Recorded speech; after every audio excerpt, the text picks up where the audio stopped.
What's going on, people? It's your boy Kelechi back with another episode of the Rambling Mind podcast. How are each and every single one of y'all doing today? I hope y'all had a nice little weekend. I hope y'all were able to rest. I hope y'all were able to relax. I hope things went well for you this weekend. I hope you were able to get powered back up. I hope you're feeling good. I hope you're feeling real good. But anyway, I'm feeling pretty nice. I'm feeling pretty good. Let me make sure I actually hit the record button on my screen this time because Thursday's podcast, I forgot to hit record on the screen, hence why there was no YouTube version of the podcast. And I apologize to all those who watch on YouTube, who prefer to watch on YouTube. That just was a mishap that happened when I uploaded when I was trying to record the podcast. And then I found out 40 minutes later that I didn't click record and the whole thing was lost. And so I was just like, you know what? It is what it is. I let that one ride. But yeah, how y'all doing today? Today, I don't really have a whole lot to talk about today. I don't really have a whole lot of rambles to go on, but there's one topic that I wanted to touch on. You can see it in the background. It's on the stimulus check that most of people are getting now or are receiving. And some of the things that I think is the best ways, or what I usually do whenever I get any kind of money, like the process I go through of how to spend my money and how I think about my money, which helps me frame my money in a very specific way so that I'm able to like deal with different situations without always having to stress about, or not necessarily stress, but having to like guess and then you end up doing something you don't want to do. But before we do any of that, I think let's go right into the portfolio and give you guys a quick portfolio update. We're going to start with M1 Finance, and your boy has been a little bit busy. I've been a little busy on this platform. I've been a little busy buying different stocks. We'll go into which ones that I bought. But if you remember last week, this portfolio was about $104, $105, but now it's at $260, $260 and 69 cents. Yeah, so I've been busy. I've been buying up a little bit of stocks. It's not a whole lot of money. I mean, it's just about $150 extra that I've put into this account. And I've just been accumulating, building a little bit more in depth and more growth in the stock. So I've just been buying a lot more stocks. And if you're watching this on YouTube, you will see that my balance is all the way out of whack right now because I turned off automatic investing and I'm doing it myself. I'm buying very specific companies that I believe are going to do really, really well after this whole situation and even going into the future. And so on M1 Finance, it has something called slices, and it tells you if your slice is overweight or underweight. And for me, a couple of slices in my portfolio that are overweight right now, which in other words, they're carrying more weight than they should be, is my technology portfolio, because technology is just carrying both the Dow, the S&P, the NASDAQ. Well, the NASDAQ is mainly all tech companies, but it's literally tech companies are making or breaking the entire market right now. But either way, I'm a tech head. I've always wanted to invest in tech companies. Some of the companies that I ever invested in to start off with were always tech companies, Apple, Microsoft, those kind of companies were always the ones that I started off investing into. And so that continued this week. And if we go into my tech slice, really, I just bought, it's not like I bought a whole lot. I just spent like another $40 buying extra pieces into the company to really like put me further and further extra money in there. And then after that, the next slice that kind of is overweight is way bigger than it should be at about 22% in my portfolio when it should be about 7% is healthcare. I also bought a few shares, or not really a few shares, it's like partial shares in P&G and J&J. And the main reason for that is these are two companies that in the long run, after this whole thing goes through and afterwards, they're still going to be kind of king of the mountain. Even right now, they are king of the mountain during this time. So, and I believe that there are going to be companies that are going to continue doing really, really well. And then after that, the next slice that's kind of overweight is my REITs. REITs are a great way to make dividends, to get paid dividends. And right now, the REIT market is getting beat down. And so now is a great time to buy into good REIT companies, not just any REIT companies, but good REIT companies. And one of those for me is Realty Income Corp. and have been buying and be trying to buy more and more and more into Realty Income Corp and also into NRZ, which we've talked about before. NRZ has just completely like gotten beat down. Another one that I am looking at is called Store, which is Store Capital. Let me make sure. Which is Store Capital, and they own a lot of different types of that's the word I'm looking for. They own different types of properties. They are also a type of REIT, and so I'm looking at buying into them. They're pretty cheap as well, and so it's one of the other ones that I'm looking at acquiring in the future. But for right now, my main focus is on the 17 or so companies that I have in my portfolio. I don't really want to spread myself too thin, because then I have to be like, oh, I have to spend, like I said, every month is only going to be about $80 that's going to be going into this portfolio unless something happens and I get some free cash. And so I don't really want to spread myself too thin. Like you want to select a good number of companies to start off with before you start growing, before you start putting a whole lot of money. And really, to be honest, I should have really not had this many companies to start off with. I should have probably just started off with about 5 companies or so, since I was spending I started off with just $100. That would have made a whole lot more sense rather than spreading myself so far thin and going with 17 different companies. But there was a lot of companies that I really, really wanted a piece of. I wanted to be a part of. And that's companies like in the consumer products part, like Disney and Coca-Cola and Walmart and those kind of companies. And so what ended up happening is just that because of that, I'm in a position where my money may not be going as far, which means I won't be getting as much with dividend payments and those kind of things, which is fine because it will eventually grow to that point where I will be receiving more. The point is you just got to start and then you just work your way through. It's part of that is I learned afterwards that it's better to start off with buying a few companies rather than jumping into the waters and buying way too many companies. If diversification is good, but over diversification can be kind of terrible. It's kind of like when you're cooking something and somebody keeps on putting more stuff into the pot. It's like sometimes when you're making a steak, for example, all you need is salt and pepper. You don't really need to put any other spices on that thing. Just put salt and pepper, a little bit of olive oil, and you're good. And your steak is going to come out real good. But once you start throwing all these other spices in there, you start trying to be too fancy with it, then you just confuse yourself and you mess yourself up. And that's kind of what happened with this whole thing is I started off, and as you guys know, I'm learning as I'm going on with this journey. I'm learning as I'm figuring out a little bit more, and I'm sharing that learnings with y'all so you don't have to make the same mistakes that I've made. And so starting off small, by that I mean starting off by buying a few companies so that you own more shares in the company rather than me over here owning just about $20 in Microsoft and $20 in Apple. You can make more, you can end up doing better if you start off just maybe consolidating that more. Maybe I should have started off just getting a bunch of REITs, or maybe not a bunch of REITs, but getting a good portion of REITs, and then on the other side, also like investing in some other things. I don't know. That's one thing that I'm learning.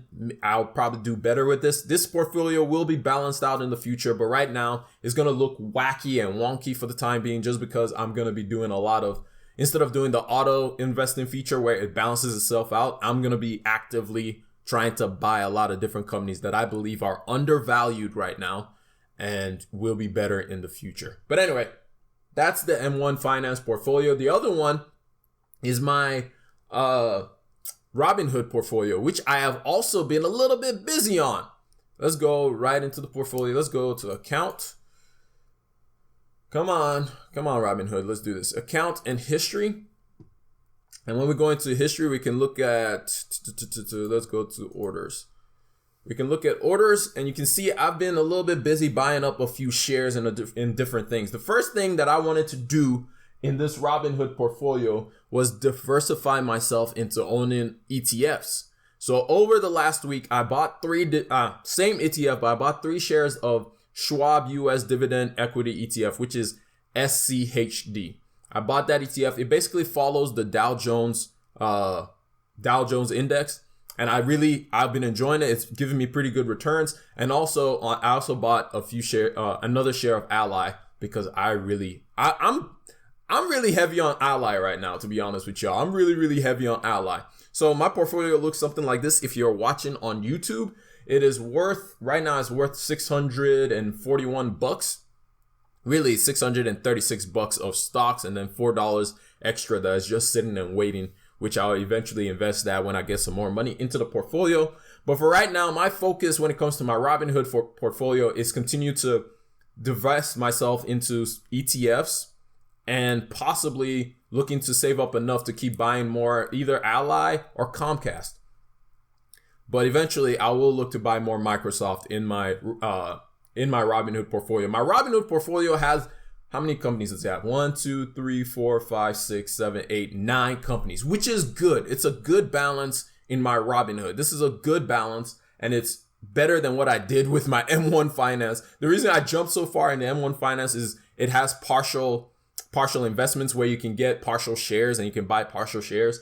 But Robinhood does not have that feature yet, which is kind of annoying because I would really like to turn on DRIP. And if you don't know what DRIP is dividend reinvestment plan. And I wish I could turn that on for Robinhood, but I don't have access to that yet. And that's annoying. But if I can get that, that would be dope, because then I won't really have to worry about it too much, and it would just be reinvesting my dividends, which is what I'm doing with M1 Finance. But overall, you can see I've done decent with some of the companies that I've selected. Some of the companies on here, unfortunately, I've taken an L. I bought them either when they were too expensive. For example, Disney dropped all the way to $100. I bought it when it was 107, but I don't really mind because Disney, I believe, is always going to be a good company to own. And then Square, I bought Square when it was $78, and I've lost $17 since I bought it. But I'm fine with that because I believe Square will continue to grow and do well in the future. But overall, I think I've done a pretty decent job with the companies that I have bought and the returns that I've seen on those companies. So overall, my Robinhood portfolio, two of the ones that I bought this week was Ally and Schwab. And overall, my portfolio has been doing well. And I've gotten back into the green. The market has been going up. So I've gotten back into the green overall. But then again, you got to think, I've also put a lot of money into this. I say a lot of money, like $200 into this portfolio since the market crashed. So this should go further up.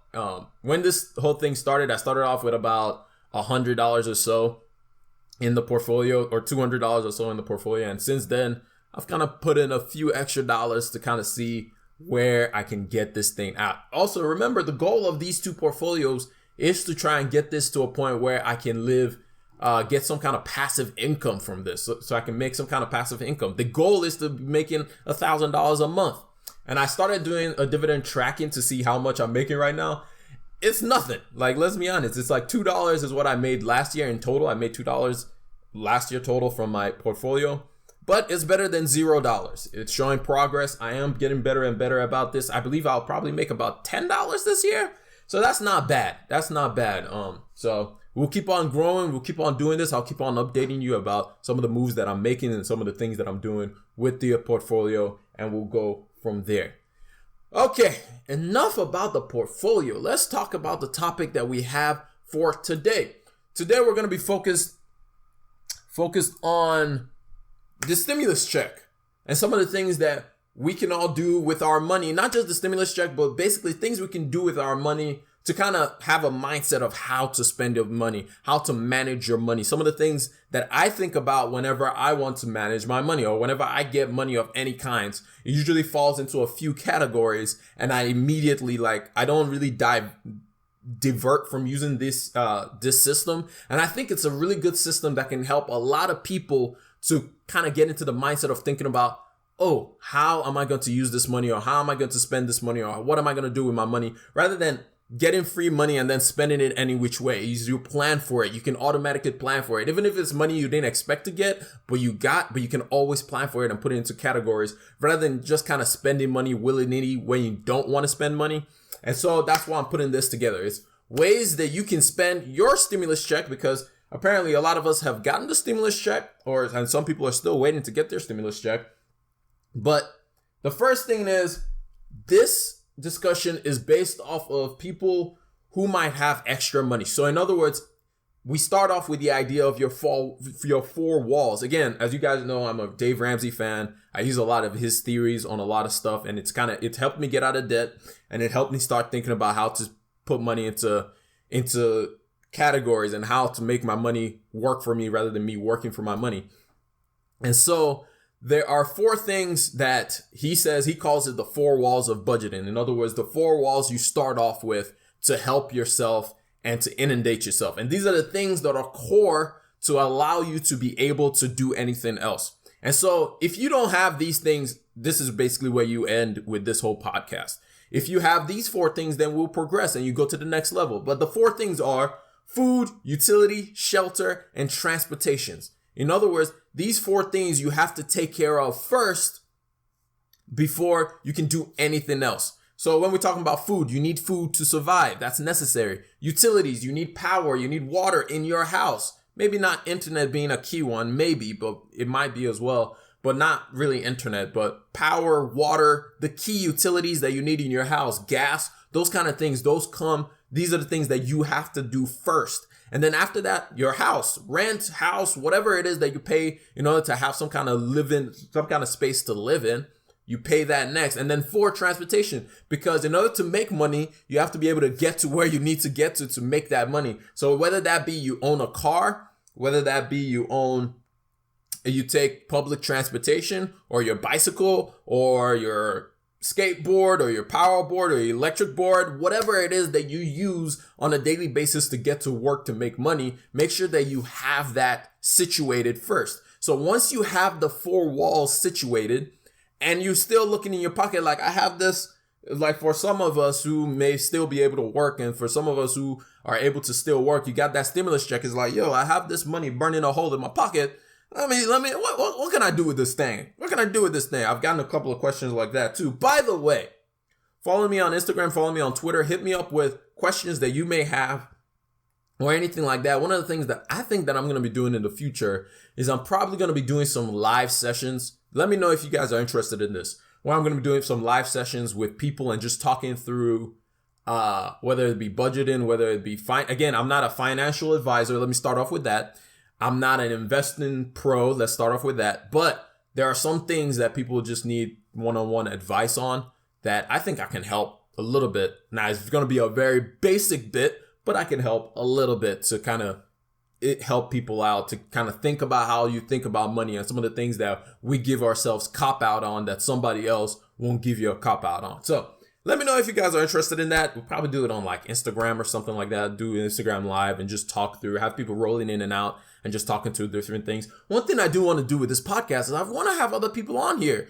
I'll probably hit up my siblings and see if they want to get on and we'll do like a Zoom call or something and we'll get on this podcast and just talk away about different things about life. But anyway, let's get back to this. So once you have your 4 walls situated, which by the way, shout out to my sister. It was her birthday the other day. Anyway, I'm sorry.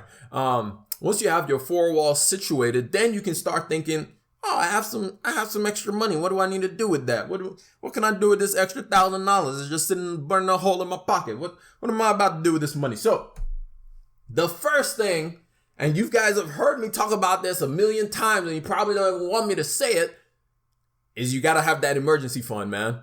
If you are in debt, you got to have at least $1,000 in your emergency fund. But in this Corona period that we are in right now, I would say you probably need to put more into that emergency fund. You need to just save up more money in your emergency fund. Typically, I'll say if you're working, then that changes things. If you're not working, you might want to stop paying debt and put some more money into your emergency fund just in case of anything, just so you can have that money for backup sakes.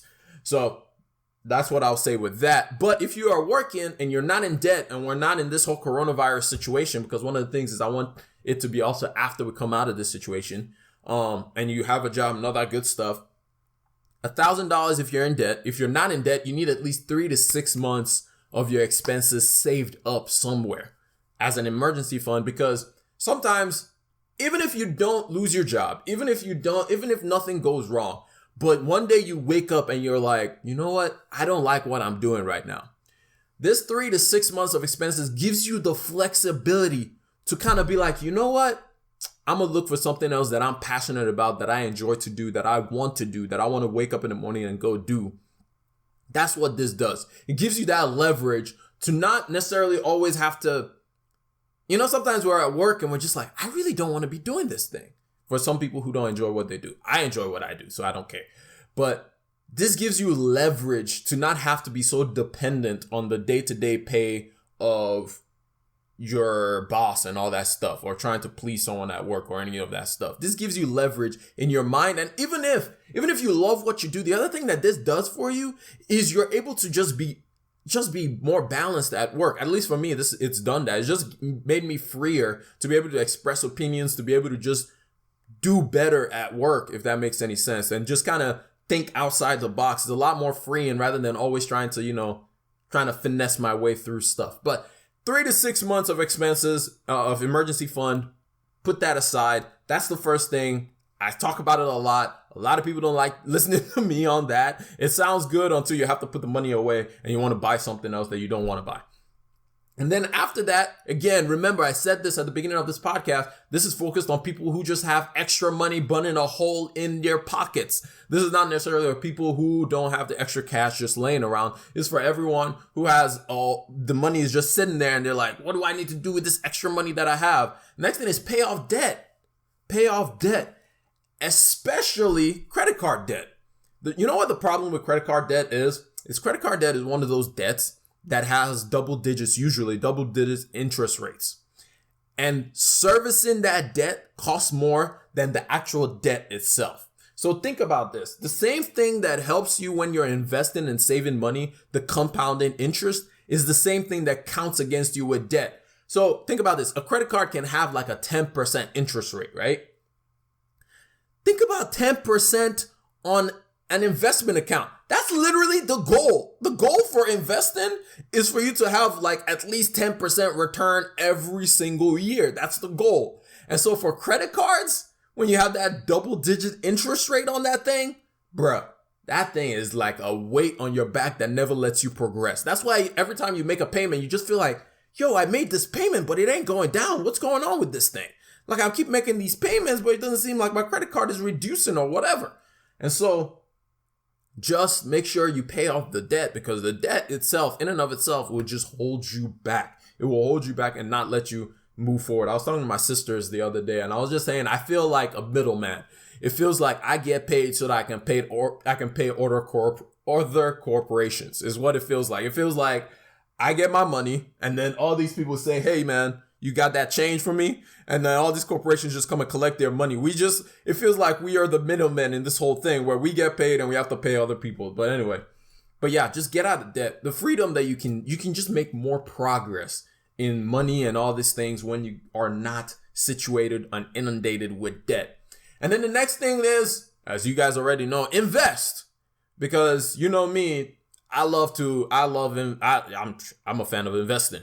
But it changes based on where you are in life. So for different people, that may mean different things. For some people, it means I want to save up to buy a house. For some people, it means I need to invest so that I can save for my students' school fees. Because in the US, college tuition is something that is just crazy. It's wild out here. For some people, that may mean putting off money for retirement. For some, it just depends on where you are. This is where your money is kind of more free. This is where you decide what you want to do with your money. And so I start off with just investing that money first, and then you can decide what you want to do. I do a personal investment account for myself, but I also have a personal advisor as well. I advise everybody to get a personal advisor so that you can at least get somebody who is looking at these things all the time and focused on these things all the time to help you through the whole thing. But I'll say two things. Whatever advisor you get, one, are they focused more on trying to sell you different types of life insurance? And two, are they actually going to be a teacher that can teach you through the process so you can learn the way that you look at your account, the way that you look at your portfolio, so that it's not just them making the decisions, but you are also making decisions as well. So that's the two key. And then the third thing is, be careful of the fees. Just know how much or what kind of fees they're going to be charging you. Especially if you're going to be investing in mutual fund accounts. The fees can really hamper your growth in the long term. Let's say you invest like $10,000 with a 10% return every single year. That $10,000, if they're taking a fee of about, let's say, 1%, it means that you're only getting 9% on that return. In other words, your $10,000 turns from $1,000 extra, and that grows. It turns from $1,000 to $900. So just be careful of the fees and just know what you're getting yourself into. In this day and age, I don't believe that anybody should be charging you over a 1% fee. There's just so many cheaper options. There's no reason for you to be getting charged that much money in your investment. You may not be seeing that money come out of your account, but it's going to come out of your account in the long term. So just know that. Just know that when you're going into it.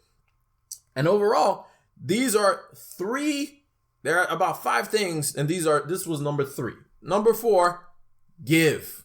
Actually, I think give. I truly believe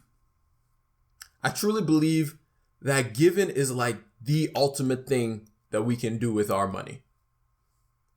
Giving is literally the ultimate thing that we can do with our money. The main reason I think that is, as a Christian, first of all, it's a principle. You give and you shall receive. It's just a principle. Whether you're a Christian or not, that's a principle of life. If you give, you will receive. And the idea is, I like this picture. If you're watching on YouTube, you see a picture on the screen. If you're not watching on YouTube, the picture is of one person with a hand above pouring money into the hands of somebody below. The thing is, if you give, your hands will forever be on top. Forever be on top. It doesn't matter what you're going through. Your hand will just... Think about some of the richest people in the world. They, whether they're Christians or not, they give. And then you see the fact that they are the richest people in the world. Of course, you have greedy people who also make it up there. Sure, whatever. But for the most part, generally speaking, give and you shall receive. That's just how it works. Because what happens is, I believe in this principle of, if I don't have money, there are people who are depending on the money that I have. And so therefore, if I don't have the money, how are they going to do their thing? And so I truly, truly, truly believe in the concept of giving. Giving is literally one of the best things that you can do, is to give. Is to give. Give of yourself. Is to give. I learned this concept from my mom. And literally, sometimes it looks like, man, we're going through the worst times. We're going through the worst of times. But interesting enough, money always seemed to just kind of find its way into her pocket one way or another, no matter how difficult times were. And I think you can directly correlate that to her giving. So whether you agree with me or not, that's for you to decide. But I truly believe that giving is one of the best things that we can do with our money. But anyway, I think that's about all I got for y'all today. Yep, that's it. I thought it was 5, but it's only 4 things. So to recap the 4 things that you can do with your extra money, whether it's this spending stimulus account that you have in your pocket, or just extra money you get for birthdays, you get for any kind of things, Christmas, all that kind of stuff. Emergency fund, $1,000 if you're in debt, 3 to 6 months if you're not. Start there. Then after that, pay off your debt. Once you do that, you'll feel so free. And your life will be so much easier. And then after that, invest that money. That may look very different depending on what stage of life that you are in. You can be in the stage of life where you have kids and you're trying to invest in their future. So you're trying to save up money for their college fund, or maybe you're trying to retire or trying to save up for retirement, or you're trying to buy a house or whatever. Or even just, you just want to try and do what I'm doing with passive income by investing in dividend stocks. So there's that. Invest your money. It will grow over time. If you're watching this on YouTube, you can see the picture. And for all those who are not watching on YouTube, it's a picture of a guy with a watering hose or a watering can, and there are different pots, and he's pouring some coins into one pot, and then that coin turns into a few dollars, and then that dollar turns into a little tiny branch, and then that branch turns into a bigger tree with more dollars. And so that's literally the idea of investing. And for all those who are investing, I have 2 rules by Warren Buffett that everybody should keep in mind. Rule number 1, don't lose money. Rule number 2, don't break rule number 1. These are the 2 cardinal rules of investing. So don't lose money and don't break that first rule. so that you can keep growing and making more money and all that good stuff. That's the entire thing with investing. Investing is continuing to find ways to make more money. And finally, like we talked about, giving is the ultimate thing that you can do with your money. I don't care what anybody says. Giving is literally the greatest thing that you can do with your money. One, it just makes you happier. It just makes you a better person. It just makes you happier. It just makes you experience life from a different perspective. Life doesn't have to carry that weight that it does all of a sudden. And then two, it's a principle: you give and you shall receive. It doesn't you may not see how you're receiving, but you will receive. And I've learned that first person with the life of my mom, when she would the amount she gives to other people, helping other people out. I've seen that as just a correlation in my life. And so I'm tapping into that. And I'm definitely going to be following that footsteps. But anyway, that's all I got for y'all today. I hope y'all learn one, maybe two things when you listen to this podcast. But it's been your boy Kelechi. I'm going to catch y'all up on the other one. God bless each and every single one of y'all. And wash your dang hands. Peace.